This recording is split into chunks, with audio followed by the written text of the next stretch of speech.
కొరింథీయులకు రాసిన 2వ పత్రిక 4వ అధ్యాయము 18వ వచనంలో ఒక చక్కని మాట ఉంటుంది. ఆ మాట చదువుకొని మనము 10-15 నిమిషాలు వాక్యాన్ని ధ్యానించి మన విశ్వాసాన్ని బలపరుచుకొని మనం ప్రార్థనలోకి వెళ్దాం. కొరింథీయులకు రాసిన 2వ పత్రిక 4వ అధ్యాయము 18వ వచనంలో ఈ మాట రాయబడింది. జాగ్రత్తగా మీరు వినండి. క్షణమాత్రముండు మా చులకని శ్రమ మా కొరకు అంతకంతకు ఎక్కువగా నిత్యమైన మహిమ భారమును కలగజేయుచున్నది. ఏలైనగా దృశ్యమైనవి అనిత్యములు, అదృశ్యమైనవి నిత్యములు. ఈ మాట నేను మళ్ళీ చదువుతాను, ఇంకా కరెక్ట్గా అర్థం చేసుకునే ప్రయత్నం చేద్దాం. క్షణమాత్రముండు మా చులకని శ్రమ మా కొరకు అంతకంతకు ఎక్కువగా నిత్యమైన మహిమ భారమును కలగజేస్తూ ఉంది. ఏమంటున్నాడండి?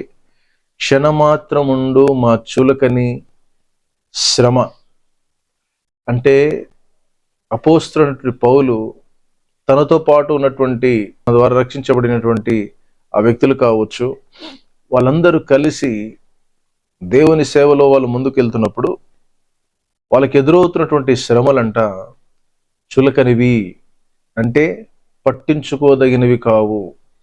It's a small thing or negligible అని చెప్పొచ్చు ఒక మాటలో.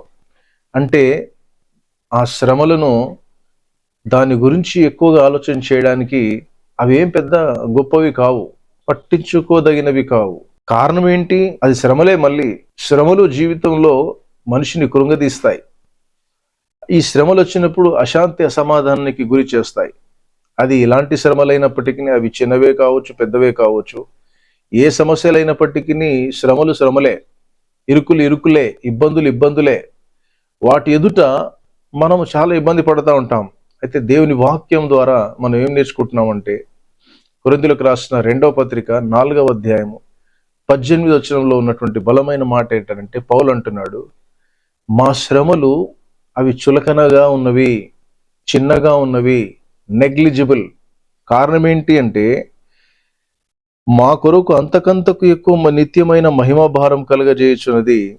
ఏలైనగా దృశ్యమైనవి అనిత్యములు, అదృశ్యమైనవి నిత్యములు. అంటే ఒక మాట చెప్పాలంటే, దేవా నీవు మా ఎదుట ఉంచినటువంటి నిత్యమైన మహిమ ఒకటి ఉంది.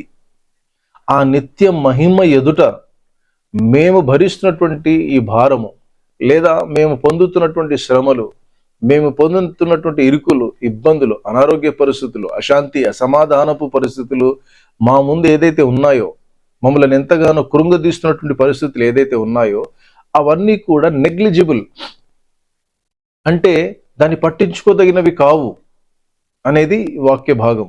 దీన్ని బట్టి పూర్తిగా మనం ఒక 10 నిమిషాలు 15 నిమిషాలు ధ్యానించిన, ఒక అరగంట ధ్యానించిన, లేదా 1 అవర్ ధ్యానించినా కూడా, ఇంకా 1.5 అవర్ ఒకవేళ ధ్యానించినప్పుడు ఈ వాక్యము ఒకటే సారాంశం, దాని అవుట్పుట్ ఒకటే.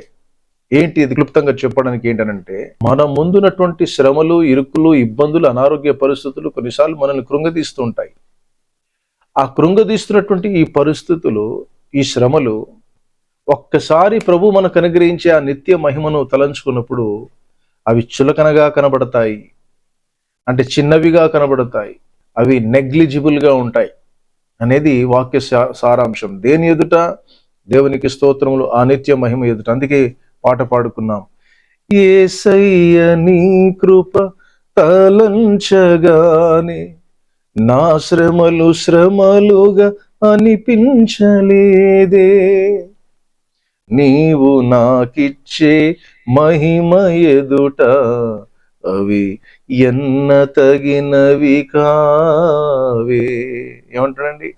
యేసయ్య నీ కృప తలంచగానే నాకున్నటువంటి శ్రమలు శ్రమలుగా లేవవి. అఫ్ కోర్స్ నీ కొరకు నేను ఇబ్బంది పడుతున్నానేమో, అఫ్ కోర్స్ నేను కొంత అనారోగ్యానికి గురవుతున్నాను, నేను కొంత అశాంతి అసమాధానానికి గురి అవుతున్నాను, నేను కొంచెం కృంగిపోతున్నాను. కానీ నీవు నా ఎదుట ఉంచినటువంటి ఆ నిత్యమైన మహిమను తలంచుకుంటే దాని ముందు ఈ శ్రమనే కాదు. అందుకు మేము ఓర్చుకుంటున్నాము. ఈ భారం కంటే, శ్రమ ద్వారా వచ్చే భారము మమ్మల్ని కృంగదీయడం కంటే నిత్యమైన మహిమ భారము మమ్మల్ని ఏం చేస్తుందంటే ఓర్చుకునేటట్టుగా చేస్తుంది అంటున్నాడు పౌలు. కొరింథీయులకు రాసిన 2వ పత్రిక 4వ అధ్యాయం 18వ వచనంలో. ఎంత మంచి బలమైన మాట అంటూ ఎలా ముగించాడంటే, ఎలాగనగా దృశ్యమైనవి అనిత్యములు, అదృశ్యమైనవి నిత్యములు. అంటే దృశ్యమైనవి ఎప్పుడు ఉండవు. కంటికి కనబడుతుంది, ఒకరోజు మాయమైపోతుంది. కంటికి కనబడుతున్న ఈ సృష్టి మాయం కాబోతుందని పేతురు పత్రికలో చెప్పినప్పుడు, నీటి బుడగ లాంటి మనిషి జీవితము ఏ పాటిది ప్రియులారా? నీటి బుడగ లాంటి మనిషి జీవితం ఏ పాటిది? ఈరోజు కనబడి రేపు కనబడడు. ప్రియులారా గమనించాలి. నిన్న దినాన నేను ట్రైన్లో హైదరాబాద్ నుంచి గుల్బర్గా రిటర్న్ వస్తున్నప్పుడు షహబాద్ అనే ఒక స్టేషన్ ఉంటుంది. ఆ స్టేషన్ నుంచి ఒక బ్రిడ్జ్ మీద నుంచి బండి వెళ్తూ ఉంటుంది. రైట్ సైడ్ చూడడానికి పెద్ద శ్మశాన వాటిక కనబడుతుంది. ఆ శ్మశాన వాటిక చూసిన వెంటనే పోయిన వారము నాకు బావ వరుస అయ్యే ఒక గొప్ప వ్యక్తి, ఆయన చాలా గొప్ప వ్యక్తి, ఇక్కడ గొప్ప పేరు సంపాదించాడు గుల్బర్గాలో. దళితుల పక్షంగా పోరాడినటువంటి వ్యక్తి, అడ్వకేట్. అంత మాత్రమే కాదు, ఆయన పిహెచ్డి చేసి ప్రొఫెసర్ అయ్యాడు. యూనివర్సిటీలో ఆయన గొప్ప పేరు సంపాదించాడు. ఈ విధంగా ఆ వ్యక్తి చాలా గొప్ప వ్యక్తి. నన్ను అడిగితే అసలు ఆయన స్ట్రైక్ చేయాలి గుల్బర్గాలో అంటే ఫస్ట్ ఆయనను బట్టి అందరూ ముందుకు వస్తారు. పేదల పక్షంగా, దళితుల పక్షంగా, బాధించబడుతున్న పక్షంగా నిలబడి పేరు సంపాదించాడు, డబ్బులు సంపాదించలేదు. ఆయన అంత్యక్రియలకి చాలా మంది వచ్చినారు. చాలా గొప్ప గొప్ప అడ్వకేట్ కమిటీ వాళ్ళు వచ్చినారు. ఆ తర్వాత రాజకీయ నాయకులు వచ్చినారు, పేదవాళ్ళు వచ్చినారు. చాలామంది ఆయన దగ్గర ఆ అంత్యక్రియలకు పాలు పంచుకొని చూస్తూ ఉంటే డబ్బుల కంటే ఎక్కువ పేరు సంపాదించాడు.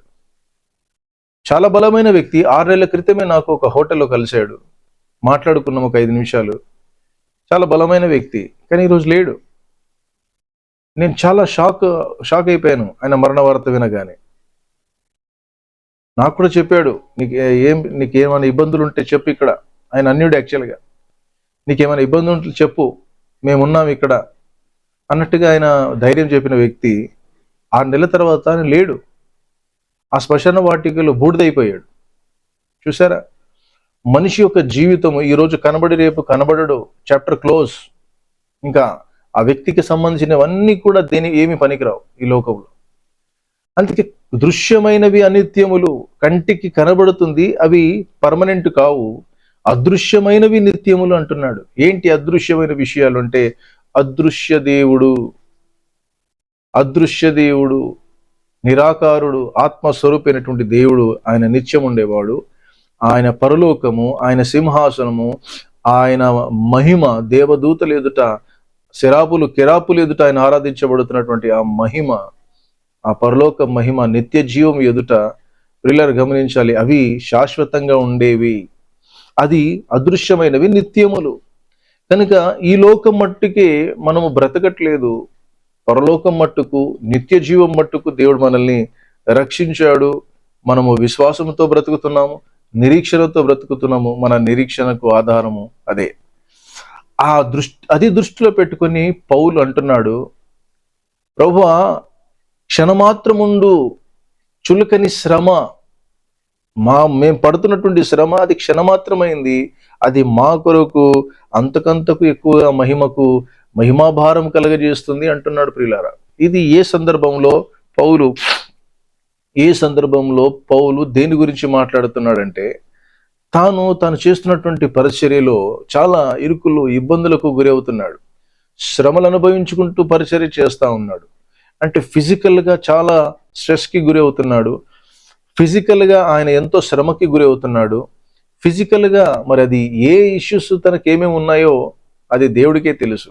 చాలా ఇబ్బంది పడుతున్నటువంటి ఆ పరిచర్య చేస్తున్నటువంటి ఆ క్రమంలో అంటున్నటువంటి మాట ఇది. అందుకే చూడండి, ఈ 4వ అధ్యాయంలో అక్కడక్కడ చక్కని మాట చెప్తా ఉంటాడు. చూడండి 16వ వచనంలోనే, కొరింథీయులకు రాసిన 2వ పత్రిక 4వ అధ్యాయము 16వ వచనం, కావున మేము అధైర్యపడము, మా బాహ్య పురుషుడు కృషించుచున్నను, అంతర్య పురుషుడు దినదినము నూతన పరచబడుచున్నాడు.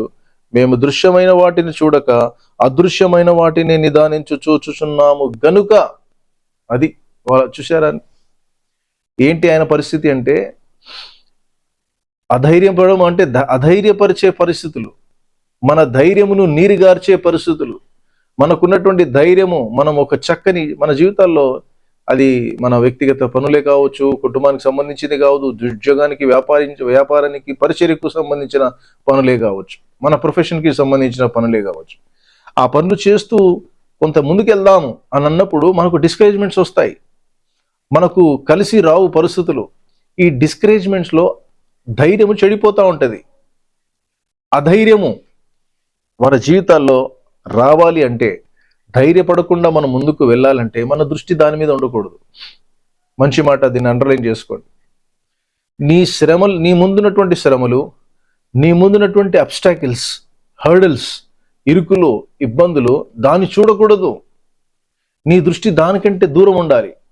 ఆ దూరదృష్టి ఏంటనంటే, అరే నాకున్నటువంటి ఈ ఇరుకులు, ఇబ్బందులు, ఆటంకాలు, హర్డల్స్ అన్నీ కూడా క్షణమాత్రమైనవి, అవి కంటికి కనబడుతున్నవి, అది ఈరోజు ఉండి రేపు వెళ్ళిపోతుంది. కానీ నా దృష్టి ఎక్కడ ఉండాలంటే రిజల్ట్ మీద మన దృష్టి ఉండాలి.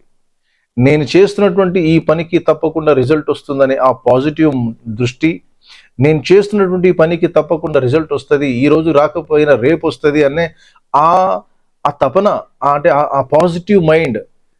ఇంకొక మాట చెప్పాలంటే, నేను పాలి అంగిచో గురించి చెప్పినాను కదా, విశ్వాసాన్ని పొదిగించడం అంటే మనం దేని కొరకైతే ప్రయాసపడుతున్నామో అది పొందుకున్నామని నమ్మాలి అని ప్రభు చెప్పిన రీతిగా, మనం ఏదైతే మన ముందున్నదో అది రిసీవ్ చేసుకున్నామనే ఆ పాజిటివ్ మోడ్లోకి రావాలి, గొప్పగా దాన్ని నమ్మాలి.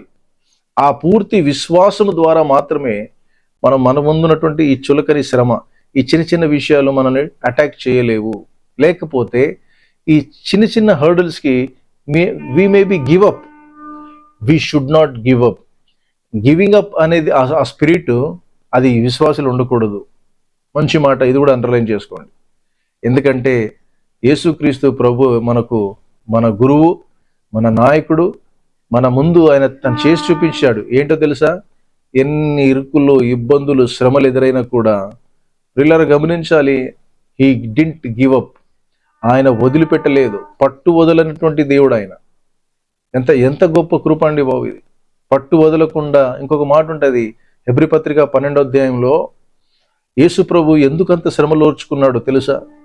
ఈరోజు సోషల్ మీడియాలో 3 మేకులు పీక్కోలేని దేవుడు, తను తాను కాపాడుకోలేని దేవుడు, ఆయన నిన్నేం కాపాడుతాడనే ఒక అసత్య ప్రచారము, ఒక వక్రీకరించే ప్రచారం చేస్తున్నారు. ప్రియులారా గమనించాలి. ఎందుకు అవన్నీ ఓర్చుకున్నాడో తెలుసా? అక్కడ రాయబడి ఉంటుంది, తన ఎదుట ఉంచబడిన ఆనందము కొరకు ఆయన సమస్తమును ఓర్చుకున్నాడు.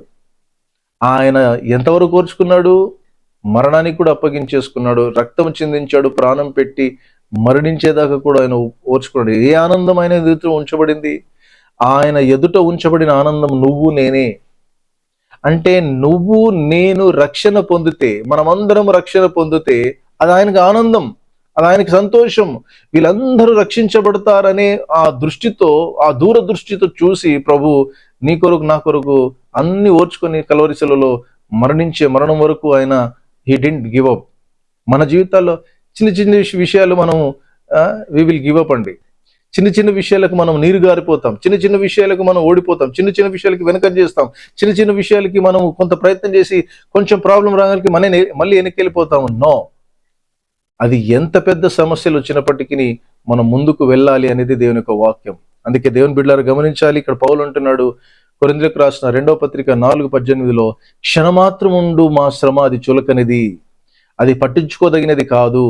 అది ఎంత పెద్ద శ్రమైనా సరే, కొన్నిసార్లు ఎలా ఉంటుంది, అమ్మో ఇది చాలా పెద్ద సమస్య వచ్చి పడింది నా ముందు, ఈ సమస్య ఎట్లా నేను బయటపడాలి. చాలాసార్లు ప్రియులారా మనం రాయిని దగ్గరగా పెట్టుకొని కొండలాగా భావిస్తాం. అసలు ఆ కొండనే దూరం నుండి చూసి, ఏ కొండ నువ్వే, పర్వతమా నువ్వు ఏ పాటి దానవు. యేసయ్య ఏమన్నాడు? గింజంత విశ్వాసం ఉంటే చాలు, ఈ కొండ వెళ్ళి సముద్రంలో పడమంటే పడిపోతుంది. ఆ తర్వాత పర్వతం విషయంలో ఏమంటాడు? ఓ జెరుబాబెలు పర్వతం గురించి ఏమంటాడు? ఓ పర్వతమా నువ్వు ఏ పాటి దానివి, నా దేవుడు నిన్ను చదును భూమిగా చేసేస్తాడు. అంటే పర్వతాలను, కొండలను ఎదిరించే ధైర్యము అది ఆ దృష్టితోనే వస్తుంది. ఏ దృష్టి? మన జీవితము ఈ లోకం మట్టుకు కాదు, మన జీవితము శాశ్వతము, జీవితము పరలోకం మట్టుకుంది. అంత మాత్రమే కాదు, మన శ్రమలు ఆ శ్రమలను చూసుకుంటూ ఉండడం కాదు, దేని నిమిత్తం నువ్వు శ్రమ పడుతున్నావో దాని రిజల్ట్ని చూడు. దేని నిమిత్తం ఇరుకు ఇబ్బందులు గురవుతున్నావో దాని రిజల్ట్ చూడు. ఆ రిజల్ట్ చూసుకుంటూ అన్నీ ఓర్చుకుంటే చాలు, ఒక రోజున ఆ జయము మనం పొందుకుంటాం. ఇట్టి కృపా భాగ్యము అనగా క్షణమాత్రం ఉండే ఎంత పెద్ద శ్రమ అయినప్పటికీ, ఇరుకులు, ఇబ్బందులు, నిందలు, అవమానాలు అయినప్పటికీ, ఇవన్నిటినీ ఓర్చుకుంటూ, అనారోగ్యమైనప్పటికీ, ఆర్థిక ఇబ్బందులు ఉన్నప్పటికీ, ఇవన్నిటిని కూడా ఓర్చుకొని, ఇవన్నీ కూడా క్షణమాత్రమే ఉంటాయి అనే దృష్టితో మన ప్రయాసము ప్రభు వైపు చూస్తూ మనం అన్నీ కూడా అచీవ్ చేసుకునే దిశలోనికి వెళ్ళాలి తప్ప మనం అధైర్యపడొద్దు అనేది దేవుని వాక్యం. ఈ మాట చేత మనల్ని మనం బలపరుచుకుంటూ దేవుని స్తుతిస్తూ మనం అందరం కూడా ప్రార్థనలోకి వెళ్దాం. ఈ చిన్ని మాటలు దేవుడు దీవించును గాక.